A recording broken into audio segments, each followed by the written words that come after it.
Today I'm going to be showing you guys how to improve your Casey shortcuts, but first off I want to show off this situation, which you've probably ended up in before if you've ever zoomed through this cut.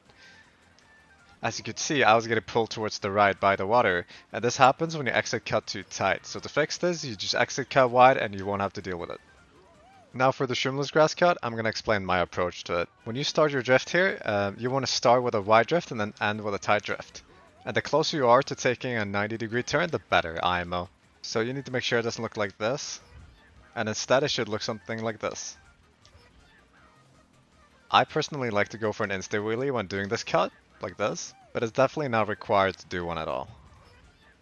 The last and probably most important step in terms of saving time on this cut is by using drift storage to guarantee that you get a slip. So in order to do this, you need to be holding down your drift button as you're in the air during the shortcut, and then as you're about to exit the cut, you need to hold left.